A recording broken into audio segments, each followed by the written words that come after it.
Tenemos un contrato. It's an action film. We look at the 80s action films that we were inspired by. We both discussed this, and it's about, I think, the intention behind it. And it's not violence for the sake of violence, but it's, he's in there putting himself within harm's way, doing damage to others, but in service and servitude for the protection of those most vulnerable, being children. And so I think that is always important.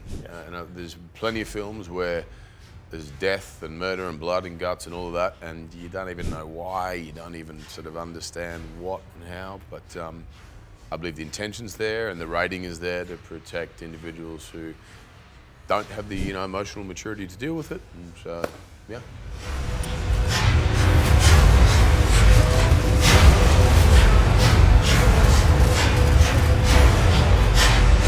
Since we finished the first film, and once we were told we were going to do a sequel, I had in my mind I needed to be more functional and flexible and have stronger movement patterns, stronger cardio skills.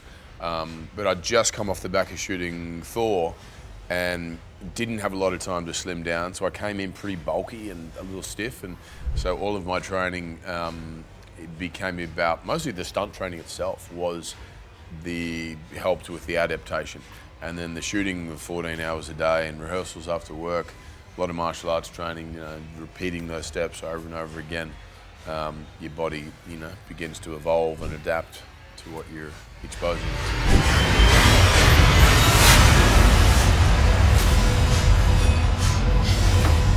Seems like you end up in all kinds of extreme locations and conditions. The first one was very hot and humid in India and Thailand, but it also informed a lot of the look and feel of the movie, and I think that audiences responded to that. So we wanted to challenge the characters and ourselves equally the second time, so we went to Prague, Czech Republic in the winter time. It was there and Vienna, Austria.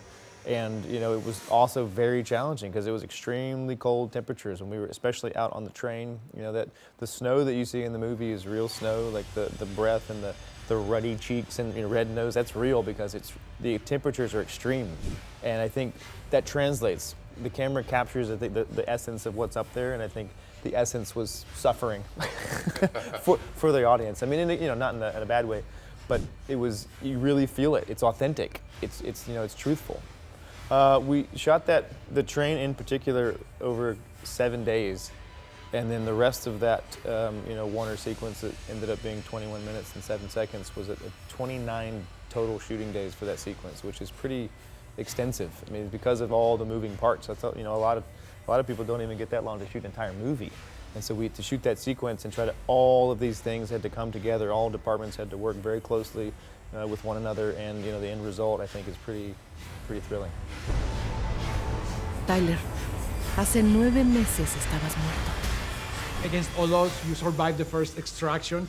How does it feel to come back from the death? Resurrected, absolutely. The character was done and dusted at the end of the last film, and we felt that was, quite essential. The original script had him die, and we thought it was a beautiful end to the redemption tale. Netflix, an audience responded in such a way that we had to come back for the second one, and we were incredibly excited to do so. I felt like we only really touched upon the emotional component of the character in the first one.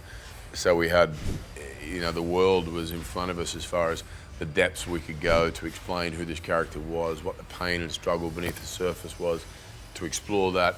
And then elevate the action even more. That's the fun part, the creative side of it, is just to go, okay, what didn't we do the first time round? What did people like? What can we expand upon? What haven't they seen on film before? And then swing for the fences.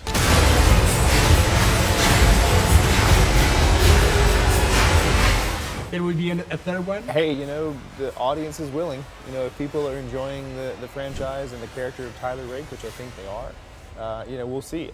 I think there's some more great stories to be told with this character, and as a fan, I would love to see that. Cine, música, series, libros, teatro, artes plásticas, gastronomía, todo el mundo de la cultura y el entretenimiento aquí en El Tiempo. Suscríbase al canal de YouTube del Tiempo, que además es gratis, y le mandamos notificaciones de nuevos videos.